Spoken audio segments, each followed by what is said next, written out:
Ito po ang drone shot ng property. Tanaw natin dito ang bayan ng Pagsanhan at yung Pagsanhan River.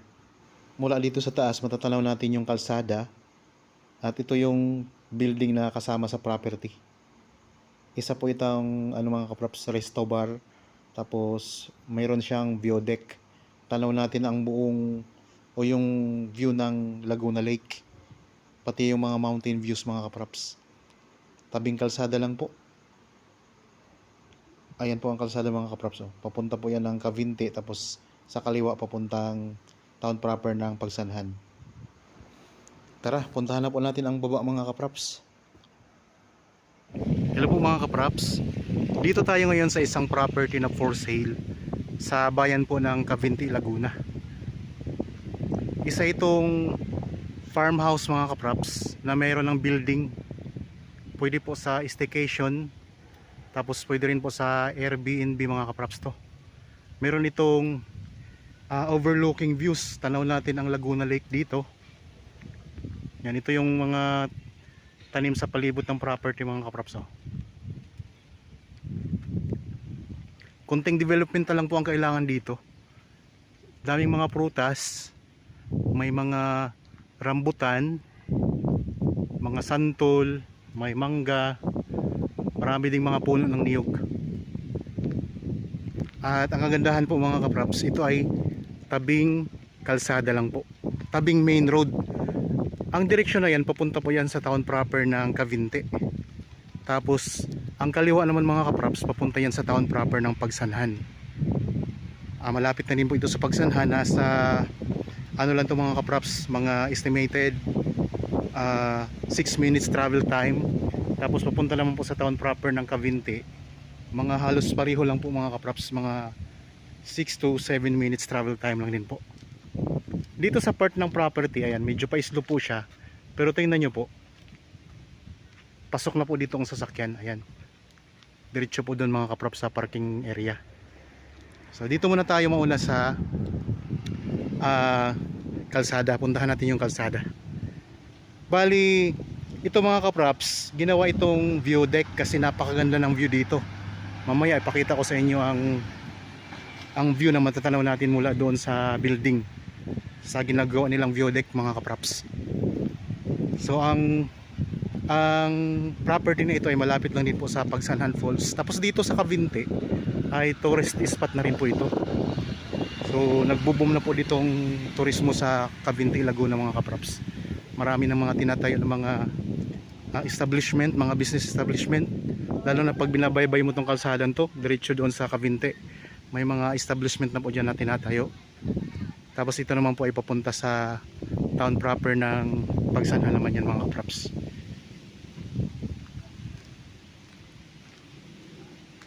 Ginawa nila itong resto bar mga kaprops eh. View deck tapos resto bar. Ayan po ang building oh. Mamaya pupuntahan natin yan. So, dito muna tayo magsisimula sa baba. Yan, ang daming mga tanim, mga niyog. Yan, pa-slope yung lupa niya dito. Slope siya mga kaprops.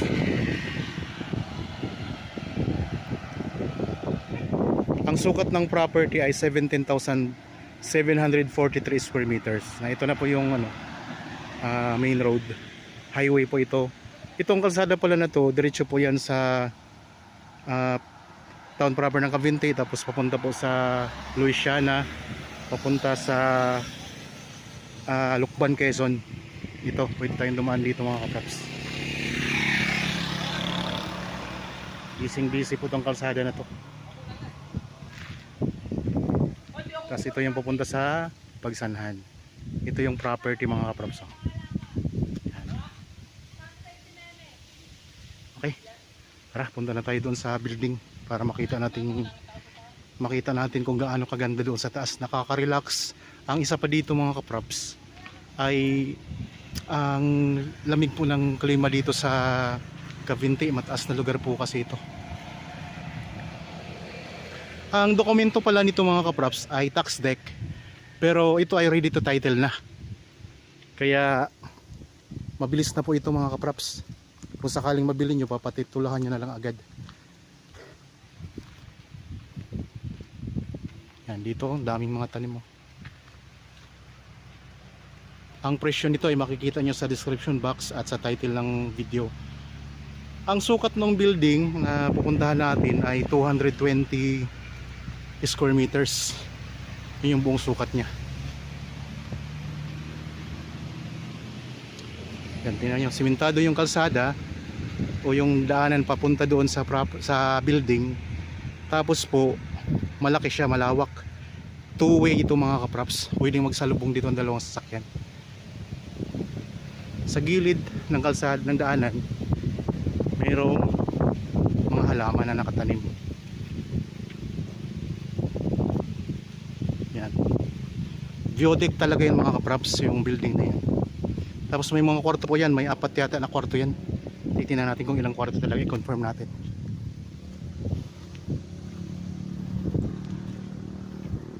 Tapos mayroon ditong CR. May nakabuko dito na CR mga kaprops. Ikot ko lang ang camera.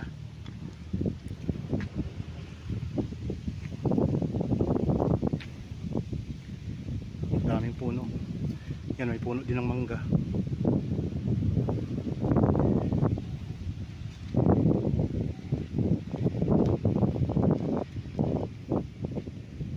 Libutin natin to.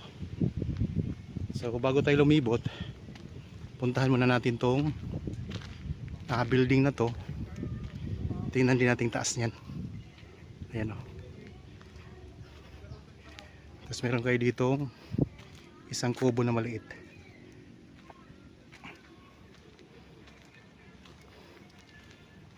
May Carabao grass na rin na tanim mo. Yan, may puno din ng santol. Tapos doon banda mga niyog.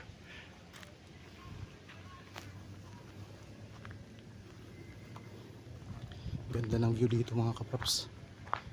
So pwede nyo pa itong i-develop kapag nabili nyo to.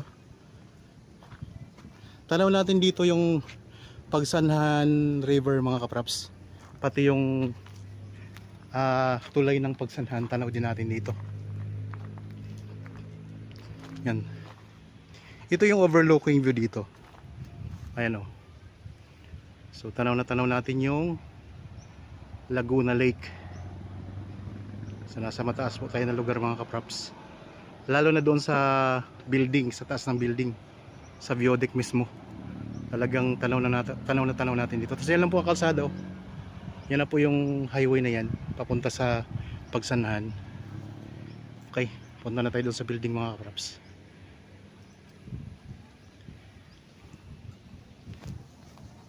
Ang iba pang detalye nito, mababasa nyo po sa description box at sa title po nitong video. Nandoon po ang presyo. So nabanggit ko naman po yung sukat, 17,743 square meters or mahigit 1.7 hectares ito.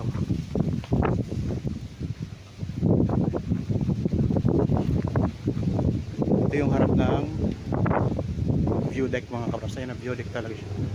Nakalagay naman view deck. So parang ano to, tatlong palapag no? Dalawang palapag?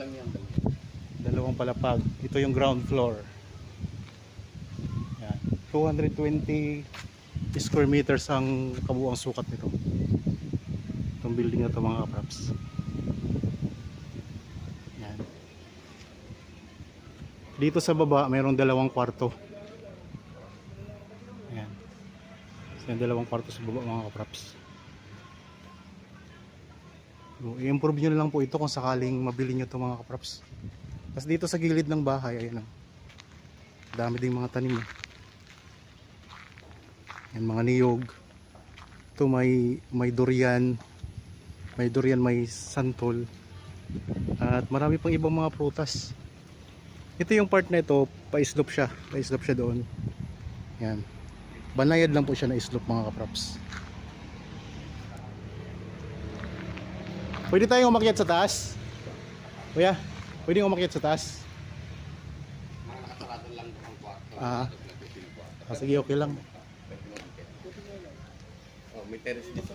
May terrace naman sa taas, no? May terrace din ang likod. Ito yung hagdanan. Dito, pwede tayong dumaan dito mga kaprops. Meron ding hagdanan dito. Kasi ito yung hagdan papunta doon sa taas mga kaprops, sa second floor. Okay, ayaw. Naka-tiles na rin po ito.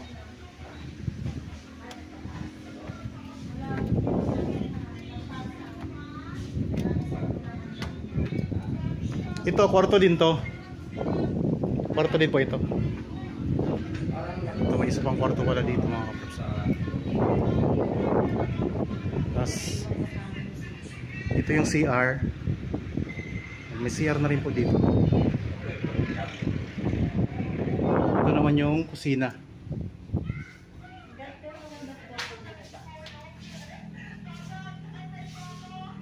Tapos ito yung view mga kaprops. Perfect view mga kaprops. Oh. Ang ganda.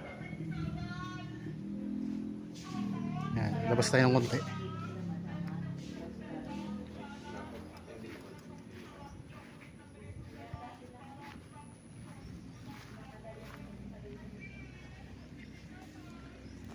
Ganda ng view, no?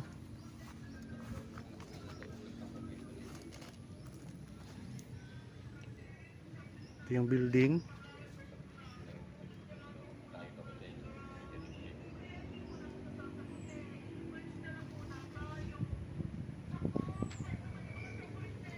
Hindi lang natin mapasok yung kwarto kasi hindi yata naiwan yung susi.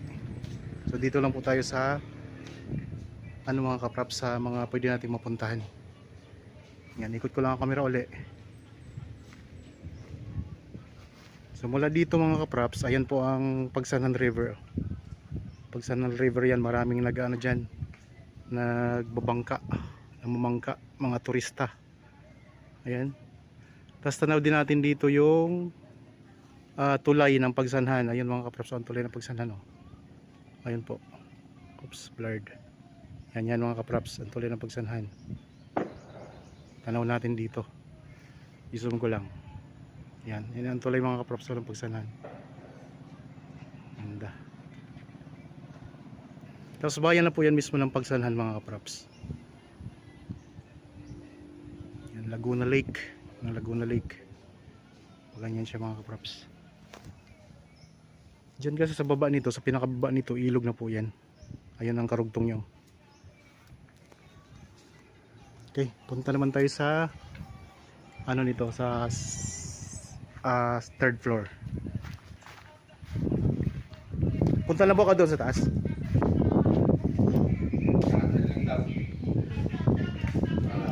Dito, pwede itong gawin sa party pag may party kayo. Yan, pwede ito. Events place. Pwede ditong events place mga kaprops.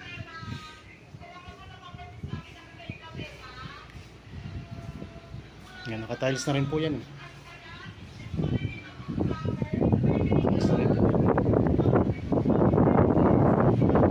Pakit naman tayo dito sa third floor.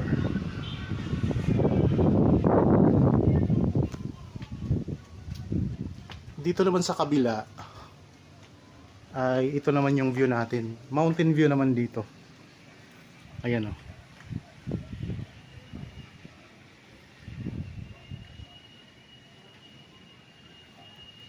Mountain view dito mga kaprops. Di lang tayo makapasok kasi wala nga lang pong susi.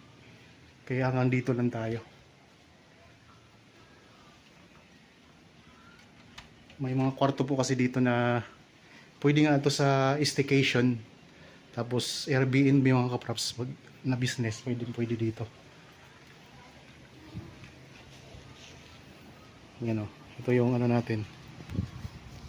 View natin dito sa taas. Ayun lang ang highway. Yan.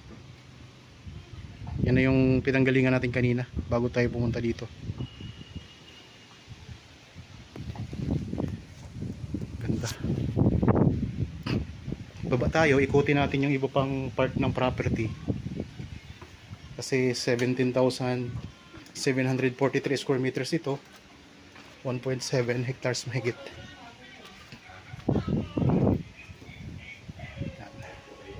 Balik tayo dito ulit.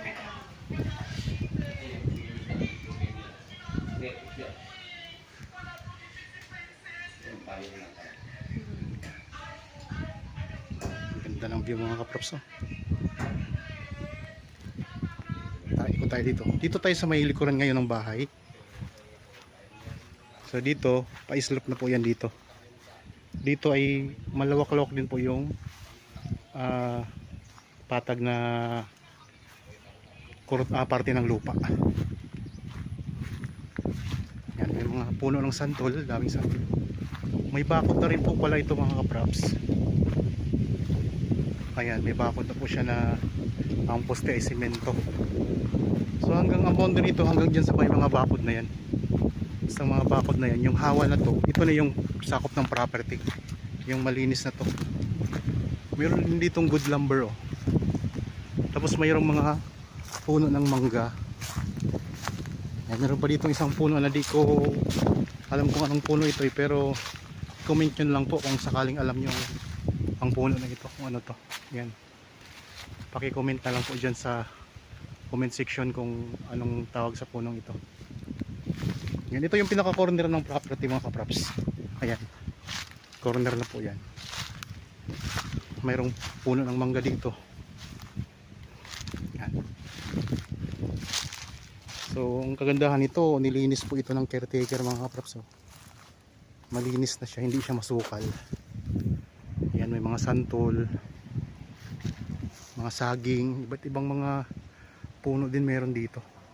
Doon sa may bandang unahan, mga rambutan naman ang tanim doon, maraming rambutan.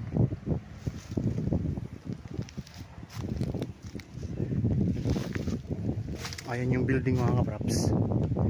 So kung sakaling mabili nyo to, pwede pa kayo dito magpatayo mga kaprops. So, marami pang malawak pang space para gusto nyong i-develop pa. So maganda dito mag-business kasi tabing highway po siya. Papuntang Lucban, Quezon, Luisiana, papuntang town proper ng Cavite. Tapos daanan siya papunta sa Pagsanhan. Dito na daan ang mga taga Cavite papunta sa Pagsanhan. Pati na rin po yung mga galing sa Lucban, Quezon, yung galing sa Kamay ni Jesus. Dito kasi nadaan yung mga galing sa parting Manila, dito nadaan papunta sa Kamay ni Jesus mga kaprops, sa lugar na to. Yan na po mismo yung daanan, kalsadang yan. Kaya pwede talaga dito mag-business ng kahit anong business gusto nyo itayo dito, pwede mga kaprops. May mga malalapit na rin dito na mga dinidevelop, mga coffee shop, kainan, mga ganon na mga negosyo, mga resort. Marami din dito ng resort mga kaprops. Tapos ito nga, ginawa nilang view deck mga kaprops. So pwede kayo maglagay dito ng coffee shop, tapos may view deck kayo. Ang ganda ng view dito. Meron pang 4 na kwarto itong building. Yan, pwede sa staycation dito mga kaprops.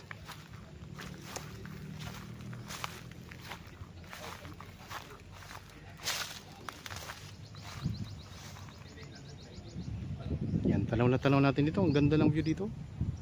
May mountain views, tapos lake, tanaw natin dito ang lake at saka ilog ng Pagsanhan.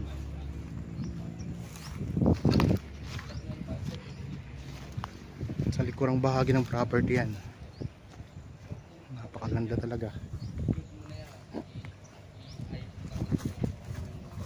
Carabao grass na rin yung yung lupa dito.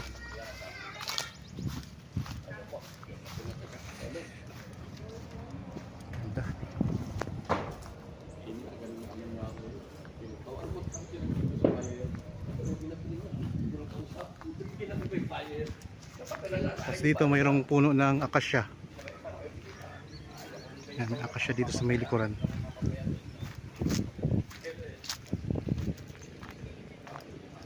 Ayun yung CR. May CR din dito na nakahiwalay. Tapos dyan ang parking area.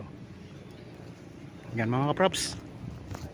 Sa mga bago pa lang dito sa aking channel at napadaan lang dito sa aking channel, sana nagustuhan nyo po ito, ang property na in-offer ko sa inyo. Huwag nyo pong kalimutan mga kaprops na mag-subscribe. Pindutin na rin po ang notification bell para lagi kayong maging updated sa mga video na aking i-offer pa o mga property na i-offer ko pa sa inyo mga kaprops. Yung mga video na i-upload ko dito.